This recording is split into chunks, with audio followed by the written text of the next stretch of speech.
আসসালামু আলাইকুম, welcome back to my channel Zakia's cooking blog থেকে আরও একটি নতুন রান্নার ভিডিও দেখার জন্য সবাইকে স্বাগতম। আজকে আমি নিয়ে এসেছি একদম ভিন্ন স্বাদের ঘরোয়া স্টাইলের একটা রেসিপি, কোয়েল পাখির ডিম দিয়ে মজাদার বিরিয়ানি। ছোট ছোট ডিম কিন্তু স্বাদে একদম রাজকীয়। চলো বন্ধুরা শুরু করি আজকের জমজমাট রান্না। খুবই মজাদার একটা রান্না এবং ছোট বড় সকলেই অনেক পছন্দ করবে এই কোয়েল পাখির ডিমের বিরিয়ানি। তো বন্ধুরা কিভাবে রান্না করি দেখা যাক। তো দেখো এখানে কিন্তু আমি কোয়েল পাখির ডিম নিয়েছি 2 বক্স। তো এখান থেকে আমি সব কিছু ডিমগুলো নিয়ে আমি সেদ্ধ করব। তার আগে আমি এখানে বিরিয়ানি তৈরি করার জন্য এখানে প্রায় 1 কেজি পরিমাণের থেকে একটু কম আতপ চাল নিয়েছি। এগুলো প্রায় বাসমতি চালের মতো আতপ চালগুলো লম্বা লম্বা। তো আমি আতপ চাল দিয়ে কিন্তু বিরিয়ানিটা আজকে রান্না করব। আর এই আতপ চালের বিরিয়ানি খেতে যে কতটা মজাদার, না তৈরি করলে বুঝতেই পারবে না। তো দেখো এখানে কিন্তু আমি আতপ চাল নিয়ে নিয়েছি মেপে। আর এখানে ডিম সেদ্ধ করার জন্য এখানে একটা পাতিল নিয়েছি। আর এই পাতিলের মধ্যে কিন্তু আমি ডিমগুলো সেদ্ধ করে, আর এই তো ছোট ছোট আলু, এগুলোও কিন্তু আমি সেদ্ধ করে নিব। তো দেখো ডিমগুলো কিন্তু আমি এই পাতিলের মধ্যে দিয়ে দিব এক এক করে। আর সাবধানতাভাবে ডিমগুলো কিন্তু পাতিলের মধ্যে রাখতে হবে, যেহেতু ছোট ছোট কোয়েল পাখির ডিম ভেঙে যাওয়ার ভয় থাকে। তো দেখো এক এক করে কিন্তু আমি ডিমগুলো পাতিলের মধ্যে দিয়ে সেদ্ধ করে নিচ্ছি। আর অফ ক্যামেরায় কিন্তু আমি ডিমগুলো সেদ্ধ করে নিব। আর এই তো আমার কিন্তু ডিম আর আলু দুটোই কিন্তু সেদ্ধ হয়ে গিয়েছে। এখন কিন্তু আমি এগুলো উপরের থেকে খোসাগুলো ছাড়িয়ে নিব।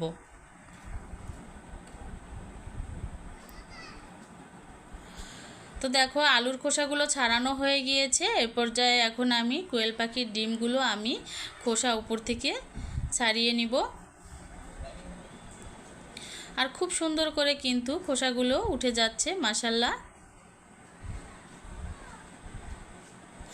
আর এই কোয়েল পাখির ডিমে কিন্তু প্রচুর পরিমাণে ভিটামিন, ছোট বড় সকলেই কিন্তু অনেক পছন্দ করবে। তো দেখো ডিমগুলো আমার বাছা হয়ে গিয়েছে। এখন আমি চালগুলো সুন্দর করে ধুয়ে নেব।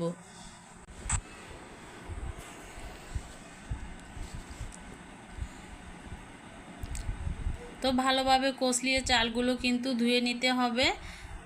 আর চালগুলো ধোয়ার পরে কিন্তু পানি ঝরিয়ে নিতে হবে একটা ছাঁকনির সাহায্যে। তো জালির মধ্যে কিন্তু চালগুলো ঢেলে দিলাম পানি ঝরানোর জন্য। এদিকে পানি ঝরতে থাক চালের গা থেকে। আর এদিকে কিন্তু আমি কোয়েল পাখির ডিম আর আলুগুলো কিন্তু ভেজে নিব। ভাজার জন্য এখানে পর্যাপ্ত পরিমাণে তেল দিয়ে দিলাম।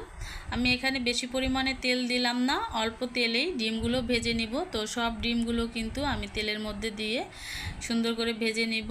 আর ডিমের কালারটা সুন্দর আসার জন্য আমি কিন্তু হলুদ আর লবণটা কিন্তু পরে দিলাম। এখানে 1 চিমটি পরিমাণে হলুদের গুঁড়ো আর আধা চা চামচের মতো লবণ দিয়ে ডিমগুলো ভেজে নিচ্ছি। মাশাআল্লাহ কতটা সুন্দর কালার হয়েছে।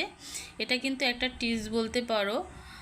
আলু কিংবা ডিম যে কোনো কিছু ক্ষেত্রে কিন্তু এরকম করে পরে হলুদ আর লবণ দিলে কিন্তু কালারটা অনেক সুন্দর আসে।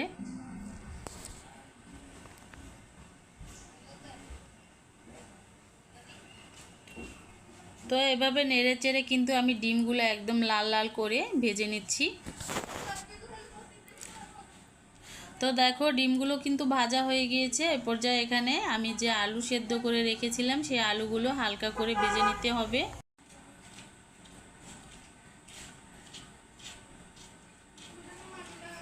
তো ডিমের মতো একইভাবে কিন্তু আমি আলুগুলো ভেজে নিচ্ছি।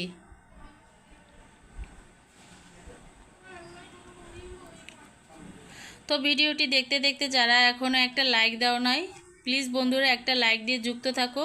আর নতুন যারা বন্ধুরা আছো আমার চ্যানেলে নতুন, আমার ভিডিও দেখতেছো, প্লিজ আমার চ্যানেলটি সাবস্ক্রাইব করে আমার পাশে থাকবে এবং পাশে থাকা বেল আইকনটি অন করে রাখবে, যাতে নতুন নতুন ভিডিও আপলোড দেওয়ার সঙ্গে সঙ্গে তোমাদের কাছে পৌঁছে যায়। তো দেখো কথা বলতে বলতে কিন্তু আমার আলুগুলো ভাজা হয়ে গিয়েছে। এখন আমি এখানে একটা ডেকচি বসিয়ে দিয়েছি এখানে বিরিয়ানি রান্না করার জন্য।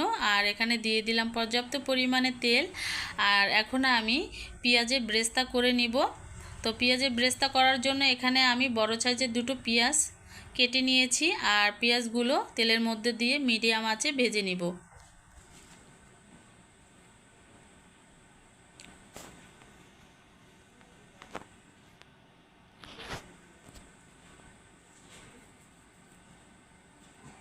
তো ভালোভাবে নেড়ে চেড়ে কিন্তু পেঁয়াজগুলো ভেজে নিতে হবে। তো দেখো আমার পেঁয়াজগুলো কিন্তু ভাজা হয়ে গিয়েছে, একদম লাল লাল করে আমি ভেজে নিয়েছি। এখন তেল থেকে তুলে নিলাম। এখন দিয়ে দিব 1.5 চা চামচের মতো আদা বাটা, তারপরে দিয়ে দিলাম রসুন বাটা 1 চা চামচের মতো, আর দিয়ে দিলাম শুকনো মরিচের গুঁড়ো, আর এর আগে দিয়ে দিলাম জিরা আর ধনিয়ার গুঁড়ো 1 চা চামচের মতো। সবগুলো উপকরণ তেলের মধ্যে দিয়ে খুব সুন্দর করে কষিয়ে নিতে হবে।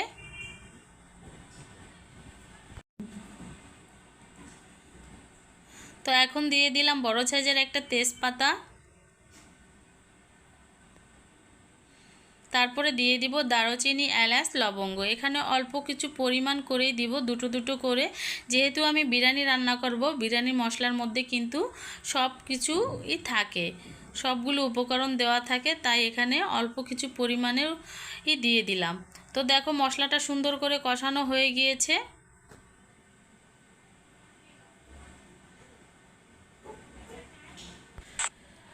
তো মশলার মধ্যে চালগুলো দেওয়ার পরে সুন্দর করে চালগুলো ভেজে নিতে হবে মশলার মধ্যে।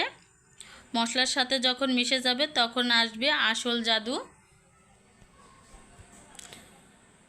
তো আমি কিন্তু মশলার মধ্যে কিছু সময় এভাবে সুন্দর করে ভেজে নিতে হবে, তারপরে কিন্তু বিরিয়ানির মশলাটা অ্যাড করে দিতে হবে।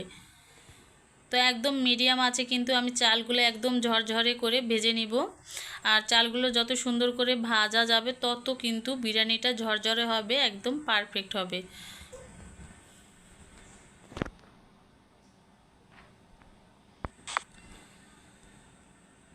তো এখন আমি এখানে বিরিয়ানি মশলা অ্যাড করে দিব। এখানে আমি 1 প্যাকেট রাঁধুনি বিরিয়ানি মশলা নিয়েছি।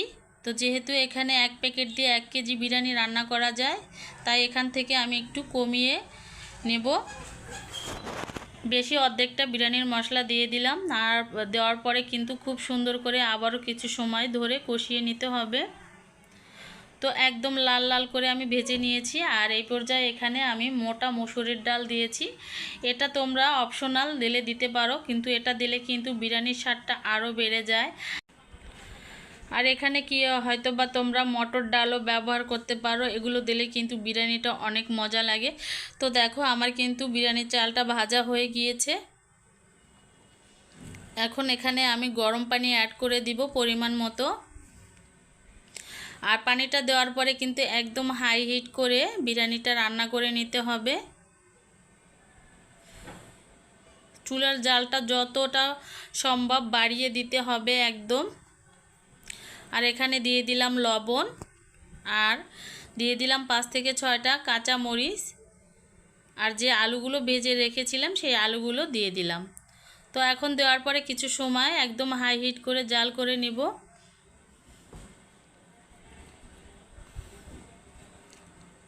তো দেখো একদম বলক চলে এসেছে বিরিয়ানিতে। তো একটু নেড়ে চেড়ে দিব, আর আস্তে আস্তে কিন্তু পানিটা টেনে যাবে। লবণটা ঠিকঠাক হয়েছে কিনা একটু দেখে নিলাম। তো সব কিছু ঠিকঠাক হয়েছিল।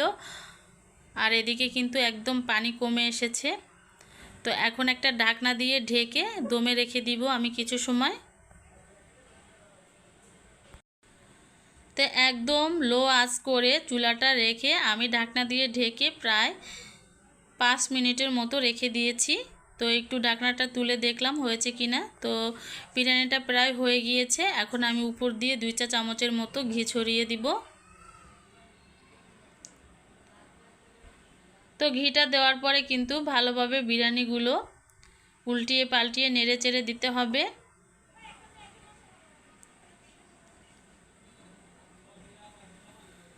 আর এই পর্যায়ে এখন আমি দিয়ে দিব যে কোয়েল পাখির ডিমগুলো আমি ভেজে রেখেছিলাম, উপর দিয়ে দিয়ে দিব। এখন উপর দিয়ে দিব ভাজা পেঁয়াজগুলো। আর গরম গরম ধোয়া উঠেছে, 1 প্লেট নিয়ে বসে যাব। সাথে একটু সালাদ আর ঠান্ডা পানীয় কিছু থাকলে খুবই মজাদার হবে খেতে। এই দারুণ স্বাদ ঘরোয়া বিরিয়ানি খেতে কিন্তু খুবই মজাদার। ভিডিওটা যদি ভালো লাগে রান্নার অবশ্যই লাইক, কমেন্ট আর শেয়ার করবে বন্ধুরা। তো ছোট বড় সকলেই কিন্তু এই কোয়েল পাখির বিরিয়ানিটা অনেক পছন্দ করবে। একবার হলো ট্রাই করে দেখো। তো আবারও দেখা হবে নতুন কোনো মজাদার রেসিপি নিয়ে। তো আজ এই পর্যন্তই। সবাই ভালো থাকো, সুস্থ থাকো এই কামনা করি। আল্লাহ হাফেজ। আসসালামু আলাইকুম।